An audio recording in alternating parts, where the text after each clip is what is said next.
नमस्कार दोस्तों, आप सभी का फिर से हार्दिक स्वागत है हमारे यूट्यूब चैनल पर। आज हम करेंगे कक्षा 7वीं की वर्कशीट संख्या 22 जो 10 दिसंबर को आपके पास आने वाली है या आ गई है। इसका मेन टॉपिक है सम्मिति यानी घूर्णन सम्मिति। आज इसका मेन टॉपिक है। तो यहाँ पे देखिए राइट साइड में घड़ियों की सुइयां जिस दिशा में घूमती है उसे घूर्णन दक्षिणावर्त घूर्णन कहलाता है, क्लॉकवाइज यानी, ठीक है। और अन्यथा वह घूर्णन वामावर्त कहलाता है। घड़ी ऐसे घूमती है घड़ी, ठीक है। ये आपका दक्षिणावर्त कहलाएगा। और पढ़ लेते हैं, इसमें थोड़ा सा और है। कुछ आकृतियाँ सममित दिखाई देती है परंतु आपको इसकी कोई सममिति रेखा प्राप्त नहीं होती है। इसको किसी प्रकार से मोड़ने पर भी दोनों आधे भाग संपाती नहीं होंगे। फिर भी केंद्र वाले स्तर बिंदु के प्रति घुमावने पर पहले जैसी आकृति मिल जाती है। जब कोई वस्तु घूर्णन करती है तो उसके आकार और माप में कोई परिवर्तन नहीं होता। घूर्णन इस वस्तु को निश्चित एक बिंदु के चारों तरफ घुमाता है। यह निश्चित बिंदु घूर्णन केंद्र कहलाता है। यानी जिस निश्चित बिंदु के चारों ओर वो वस्तु घूमेगी वो घूर्णन का केंद्र कहलाएगा। घूर्णन के केंद्र के दौरान घूमे गए कोण को घूर्णन कोण कहते हैं। भाई कितने डिग्री वस्तु घूमी है, 90 डिग्री घूमी है, 180 डिग्री घूमी है या 60 डिग्री घूमी है, वो घूर्णन का कोण कहलाता है। तो चलिए दोस्तों, इसमें थोड़ा सा आगे बढ़ते हैं। ये पीछे आपने किया था कि प्रत्येक समबाहुभुज की उतनी ही सममिति रेखाएं होती जितनी उसकी भुजाएं होती हैं। ये हमने पीछे किया था। जैसे समपंच बहुभुज है तो उसमें सममिति रेखाओं की संख्या 5 होगी, क्योंकि 5 भुजाएं होंगी उसी। ये केवल सम वाले में ही रूल लगेगा, ध्यान रखना। तो यहाँ पे देखिए आपके लिए क्रियाकलाप दिया हुआ है। कागज़ बनाना, आपको वर्गाकार काटना, उसको इसकी सममिति रेखाएं खींचे। सममिति रेखाओं का संगमन बिंदु घूर्णन केंद्र कहलाता है। सममिति रेखाएं जहाँ पे मिलेंगी, देखिए यहाँ पे मैं जूम कर लेता हूँ थोड़ा सा। ये मैंने आपके लिए जूम कर लिया, आपको पता चल जाएगा क्लियरली। इसकी सममिति रेखाएं खींचें। सममिति रेखाओं का संगमन बिंदु घूर्णन का केंद्र कहलाता है। वर्गाकार आकार को घूर्णन के केंद्र के विपरीत घुमाना है। यानी ये सममिति रेखा होगी एक तो, और एक ये होगी। तो ये दोनों जहाँ पे मिल रही हो घूर्णन का केंद्र कहलाता है। तो वस्तु घूर्णन के बाद पहली स्थिति में जितनी क्रम में आती है घूर्णन सममिति का क्रम कहलाता है। यानी जैसे 90 डिग्री घुमाया तो भी वापस वही वस्तु मिलेगी तो वो एक घूर्णन कहलाएगा। ऐसे दूसरी बार घुमाओगे 180 डिग्री पे वही वस्तु मिल रही है तो वो भी घूर्णन का क्रम कहलाएगा, दूसरा क्रम हो गया। ऐसे जितने कोण से हर क्रम में घूमती है घूर्णन का कोण कहलाता है, ठीक है। जैसे 90 डिग्री घूमने पर मिली वही वस्तु तो वो 90 डिग्री हो गया घूर्णन का कोण।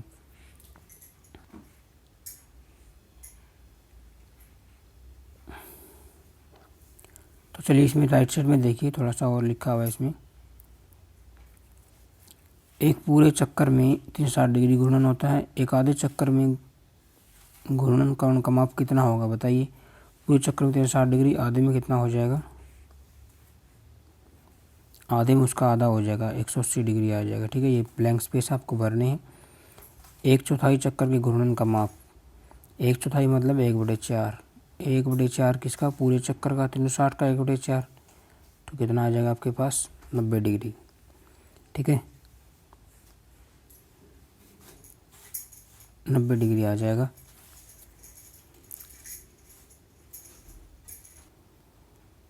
अब यहाँ पे राइट साइड में नीचे एक टेबल दी गई है। मैं इस टेबल को जूम कर रहा हूँ यहाँ पे। इसमें एक साइड तो दिया गया है आकार, जैसे वर्ग हो गया। इसमें सममिति रेखाओं की संख्या कितनी होगी? 4, आपको पता है, पीछे कर लिया था। घूर्णन का केंद्र, सममिति रेखाओं का संगमन बिंदु जो सम्मुख भुजाओं के मध्य बिंदु को जोड़ता है, ठीक है, वो घूर्णन का केंद्र कहलाएगा। जैसे ये वर्ग है तो इसकी ये है एक, तो एक ये है, तो इनकी सम्मुख भुजाएं का सममिति का संगमन बिंदु या जहाँ पे जो ओ बिंदु है वो इसका घूर्णन का केंद्र कहलाएगा। घूर्णन समिति का क्रम इसमें 4 होता है। और घूर्णन का कोण कैसे निकालेंगे? 4 है तो 360 डिग्री को 4 से भाग दे देंगे, 90 डिग्री आ जाएगा। अगर यहाँ पे 2 होता तो 360 डिग्री को 2 से भाग देते थे, 180 डिग्री उत्तर आ जाता, ठीक है। अब हमें अक्सर जेड में बताना है सममिति रेखाओं की संख्या कितनी होगी। इसमें सममिति रेखाएं होती नहीं है, देखिए यहाँ भी कोई सममिति नहीं मिलेगी, यहाँ से भी कोई सममिति नहीं मिलेगी, जब यूँ खींचोगे तो भी नहीं मिलेगी। इसमें सममिति रेखाएं होती नहीं है, तो यहाँ पे कितना आ जाएगा 0। तो सममिति रेखाओं का संगम बिंदु जो सम्मुख भुजाओं के मध्य बिंदु को जोड़ता है। तो यहाँ पे भी आप मध्य बिंदु तो जरूर है इसका, लेकिन ऐसे नहीं निकलेगा, इसलिए आप इसमें भी 0 लिख सकते हो। घूर्णन सममिति का क्रम, जैसे जेड है, जेड को घुमाओ आप 90 डिग्री घुमाओगे तो यूँ पलट जाएगा, फिर घुमाओगे इसको 180 डिग्री तो वापस यही मिल जाएगा। यानी इसका घूर्णन सममिति का क्रम कब मिला आपको, पहली बार घुमा फिर दूसरी बार में मिल गया, तो घूर्णन सममिति का क्रम हो गया 2।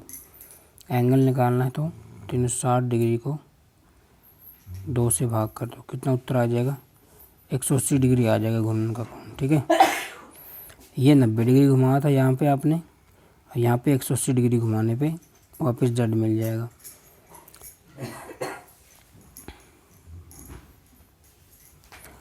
अब आगे है एस अक्षर के लिए बताना है। एस अक्षर के लिए सममिति रेखाओं की संख्या 0 आ जाएगी। सममिति रेखाओं का संगम बिंदु जो सम्मुख भुजाओं के मध्य बिंदु को जोड़ता है, ये भी कौन सा हो जाएगा। इसमें वैसे तो मैं बता देता हूँ कि इसमें ये वाला होगा बीच में, यहाँ पे मैं कट मार रहा हूँ, ये होगा इसका केंद्र। ठीक है, सममिति रेखाओं की संख्या तो है नहीं, वो निकालेंगे इसमें। ठीक है, तो घूर्णन का क्रम, थे क्रम को आप अच्छे से देख लेना। जैसे ये एस है, आप 90 डिग्री घुमाओगे तो ये आपका यू हो जाएगा। जब आपको इसको वापस 180 डिग्री घुमाओगे, यानी वापस फिर 90 डिग्री घुमाओगे तो ये आपका यू हो जाएगा। वापस वही मिल गया ना। कितने घूर्णन के बाद मिला है, 1 और 2 के बाद, तो घूर्णन का क्रम तो हो जाएगा 2।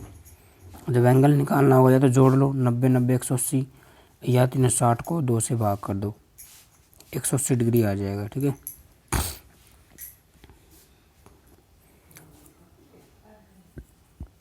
अगला देखिए, अगला हमें निकालना है ई के लिए।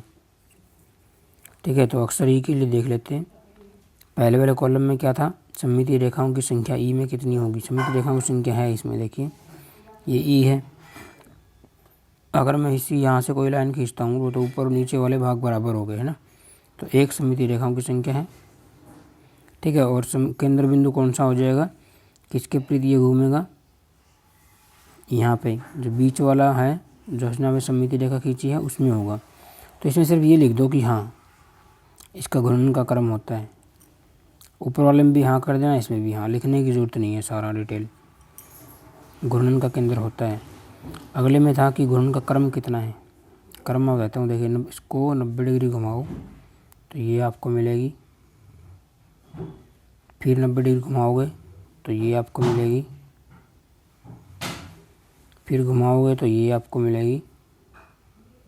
आप एक ई अलग से काट के फिर उसको घुमा के देख लेना। ठीक है, फिर 90 डिग्री घुमाओगे तो वापस यही मिल जाएगी आपको। ठीक है, तो यानी घूर्णन का क्रम कितनी बार मिली है, 4 बार में आपको मिली है। एंगल निकालते हैं तो कितनी कैसे निकालेंगे, 360 डिग्री को 4 से भाग कर देंगे, कितना आ जाएगा 90 डिग्री आ जाएगा। ये दूसरा तरीका है।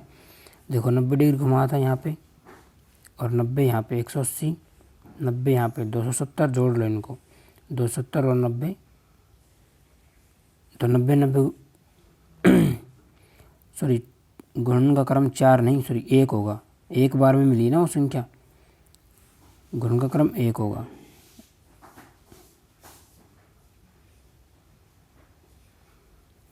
घूर्णन का क्रम 1 होगा। ठीक है, मैं दोबारा बता देता हूँ आपको, थोड़ा सा मैं कट कर देता हूँ इसमें। चलो देखिए, दोबारा से देखिए आप, भाई 90 डिग्री घूमने पर भी नहीं मिली वो वस्तु, वापस वाली ये मिली है पर 360 डिग्री पे, यानी घूर्णन का क्रम आपका 1 हो गया। तो 360 डिग्री को आप 1 से भाग कर दो कोण निकालने के लिए, तो एंगल कितना आ जाएगा इसका, घूर्णन का कोण 360 डिग्री उत्तर आ जाएगा। ठीक है, तो यहाँ पे लिख देना इस वाले कॉलम में 360 डिग्री।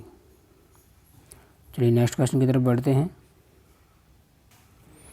तो नेक्स्ट हमारे पास आ गया वृत्त। वृत्त में निकालना है घूर्णन का, सममिति रेखाओं की संख्या दी इस कॉलम में। ठीक है, तो कितनी आ जाएगी सममिति रेखाओं की संख्या, इसमें असंख्य होती है, या असमित भी आप लिख सकते हो। बहुत सारी होती है सममिति रेखाएं। इसमें सममिति रेखाओं का केंद्र बिंदु कौन सा हो जाएगा, ठीक है, जहाँ भी ये सममिति रेखाएं मिल रही हैं सारी, यानी इसका केंद्र बिंदु क्या कहलाता है, इसका केंद्रक कहलाता है, केंद्रक हो जाएगा, ठीक है, वृत्त का केंद्र लिख दो या। और इसमें अगले में था कि घूर्णन का क्रम कौन सा है, 1 है, 2 है, 3 है। तो आप देखिए ये वृत्त है, ये पूरा गोल है, इसको थोड़ा सा भी घुमा दोगे ना आप, तभी आपको ये वापस वही आकृति मिल जाएगी वृत्त। तो आप देख लेना। तो इसमें घूर्णन के ये असंख्य होते हैं, ये भी असमित भी लिख सकते हो या असंख्य, ठीक है। और इसमें घूर्णन का अगर हम वो निकालेंगे कोण, इसमें कोण लिखते हैं, तो कोण कैसे निकालेंगे, 360 डिग्री को किससे भाग देना होता है, असंख्य को आप क्या बोलते हैं, इन्फिनिटी बोलते हो, अनंत। तो इन्फिनिटी से भाग दोगे तो कितना आ जाएगा, 0 डिग्री आ जाएगा। तो 0 डिग्री एंगल पे ही आपको क्या मिल जाएगा, वही आकृति मिल जाएगी। ये है इसका 0.0000 डिग्री का मतलब है, ठीक है। थोड़ा सा भी एंगल चेंज करोगे तभी वही आकृति मिल जाएगी वापस, ठीक है। तो थोड़ा सा आगे बढ़ते हैं नीचे की ओर, थोड़ा मैं इन जूम कर लेता हूँ। आगे यहाँ पे आ जाता है, थोड़ा सा और मैं आपको दिखा देता हूँ। यहाँ पे देखिए, याद रखें हमें, कुछ आकारों में केवल एक ही सममिति रेखा होती है, कुछ में केवल घूर्णन सममिति होती है, ठीक है। एक ही सममिति रेखा होती है, जैसे ई अक्षर में एक ही सममिति रेखा थी शायद, और ठीक है, घूर्णन सममिति भी थी इसमें। तब कुछ में दोनों प्रकार की सममितियाँ होती है, किसी में जरूरी नहीं है जिसमें सममिति रेखा उसमें घूर्णन सममिति हो, नहीं, या जरूरी भी नहीं है जिसमें घूर्णन सममिति हो उसमें सममिति रेखा हो। तो कुछ में दोनों भी हो सकती है, चाहे ना भी हो। अपने दैनिक जीवन में दिखने वाले घूर्णन सममिति के उदाहरण दीजिए। उदाहरण देख लेना अपने दैनिक जीवन से। निम्नलिखित आकृतियों में किस प्रकार आकृतियों में एक से अधिक क्रम की घूर्णन सममिति है, कौन सी आकृतियों में। ये अभ्यास के क्वेश्चन आगे इनको कर लेते हैं जूम करके। वीडियो लंबी हो गई है लेकिन कोई बात नहीं, आप अच्छे से सीख पाओगे। ये मैंने देखिए जूम कर लिया आपके लिए।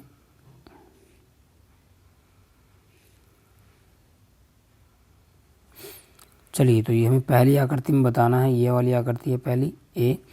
इसे बताना है कि एक से अधिक घूर्णन है या नहीं है। भाई इसमें एक से अधिक घूर्णन, भाई जैसे इसको आप 90 डिग्री घुमाओगे तो आपको वही आकृति मिल जाएगी वापस। घुमा के देख लेना, ऐसी आकृति बना के देख लेना।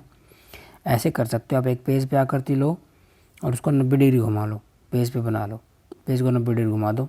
अगर वापस वही आकृति मिल रही है, फिर वही 180 डिग्री पे मिलेगी, वही 270 डिग्री पे मिलेगी। तो ऐसे ऐसे इसमें 4 घूर्णन आ जाएंगे, तो एक से अधिक घूर्णन होंगे इसमें नहीं होंगे। इसे पहली बार ये आकृति है, 90 डिग्री घुमाओगे तो ये आपकी बनेगी ऐसे, 90 डिग्री घुमाओगे तो ये ऐसे बनेगी, ठीक है। और जब 180 डिग्री घुमाओगे तो शायद ऐसे बनेगी।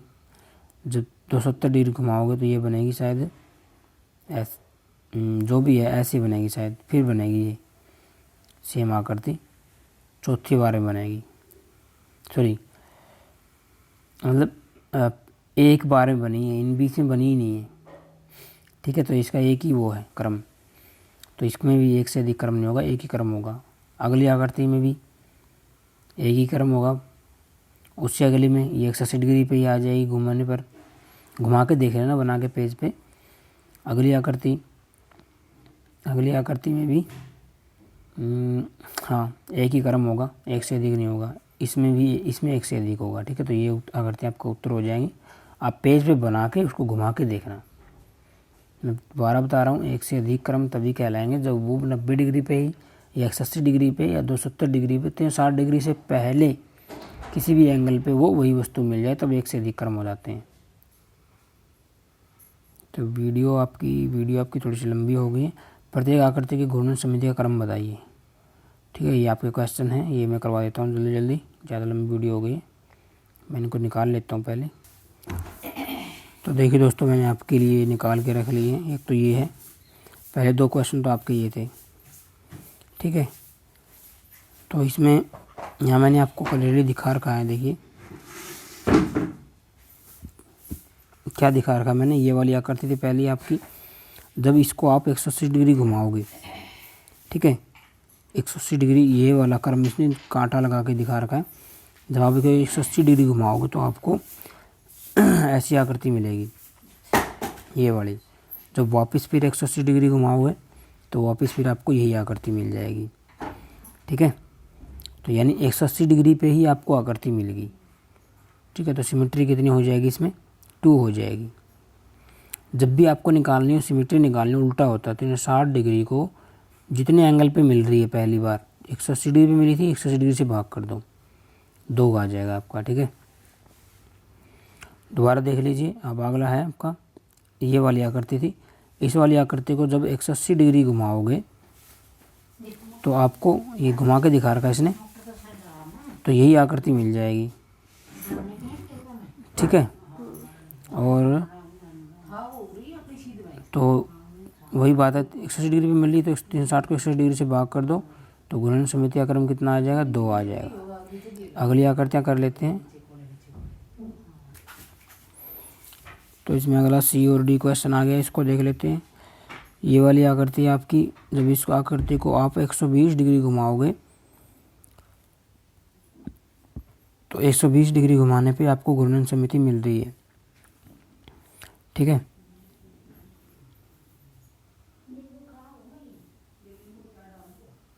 फिर ये 240 पे मिलेगी आकृति। 120 डिग्री घुमाने पे ये आकृति आपको वापस मिल रही है। ठीक है, और वापस 120 घुमाओगे फिर भी मिल रही है, फिर 120 घुमाओगे फिर मिलेगी। तो इसमें कितने क्रम हो जाएंगे घूर्णन सममिति के 360 डिग्री भाग में 120 तो 3 आ जाएंगे। ठीक है, ऐसे निकालते हैं घूर्णन के क्रम। अगर आपको घूर्णन का क्रम पता चल जाए एंगल निकालना है तो 360 डिग्री को 3 से भाग कर दो एंगल आ जाएगा, उल्टा होता है। ठीक है, अगली आकृति देखिए ये वाली आकृति है। इस आकृति को 90 डिग्री घुमाओगे ना 90 डिग्री घुमाने पे ही मिल जाएगी। फिर 90 डिग्री घुमाओगे फिर वही आकृति मिल रही है सेम। फिर अगले 90 डिग्री मिल रही है, फिर अगले 90 डिग्री मिल रही है। तो ठीक घूर्णन क्रम कितने हो जाएंगे 1 2 3 4 ऐसे भी काउंट करके आप निकाल सकते हो। ठीक है, या ये देखो कि 90 डिग्री पे ही आकृतियाँ मिल रही है आपको 90 डिग्री पे। 360 डिग्री को 90 से भाग कर लो तो भी आपका उत्तर हो जाएगा। ठीक है, कैसे भी निकाल सकते हो आप। तो ये 4 क्वेश्चन तो हो गए। अगले देख लेते हैं क्वेश्चन। देखिए अगली मैंने निकाल के रख ली आपके लिए, इसको एक बार जूम कर लेते हैं।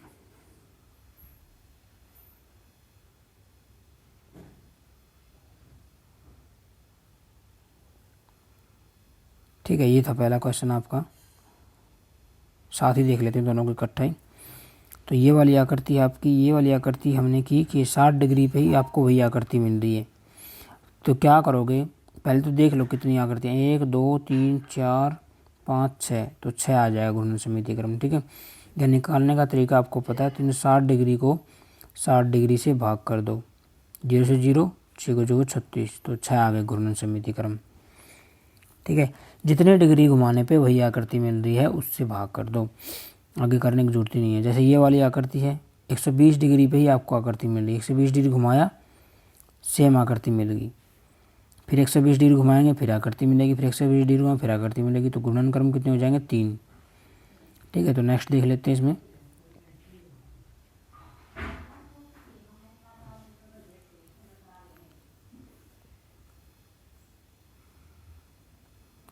अब लास्ट है, लास्ट और देख लेते हैं। देखिए ई और एफ है लास्ट। अब इसमें बताना है घूर्णन सममिति क्रम कितना है। तो ये आकृति आप ध्यान से देखोगे तो ये आपको 90 डिग्री पे ही मिलती है, फिर 90 डिग्री पे वही आकृति मिलेगी, फिर 90 डिग्री पे, फिर 90 डिग्री पे। तो घूर्णन सममिति क्रम क्या होगा 4 हो गई, 4 आपका उत्तर हो जाएगा। ऐसे अगले में देखिए, अगले में 72 डिग्री पे ही वही आकृति मिल रही है। ठीक है, फिर अगले 72 पे मिलेगी। तो घूर्णन सममिति क्रम कितने होंगे इसमें आकृतियाँ भी काउंट करके निकाल सकते हो, तो 5 हो जाएंगे इसमें। ठीक है, या मैंने बताया था लास्ट बार फिर बता रहा हूँ 360 डिग्री को 72 डिग्री पे मिल रही है तो 72 से भाग कर दो तो 72 पंजा कितना होता है 360 तो 5 आपका उत्तर हो जाएगा। चलिए दोस्तों, वीडियो थोड़ी लंबी हो गई है लेकिन आपको लास्ट तक देखनी है। Thanks for watching. वीडियो अच्छी लगी है तो वीडियो को लाइक करें, अपने दोस्तों को शेयर करें। मिलते हैं आपके साथ नई वर्कशीट का सोल्यूशन लेकर, जल्दी आपके सामने हाजिर होंगे। तो इसलिए हमारे साथ बने रहें। Thanks for watching, bye bye friends.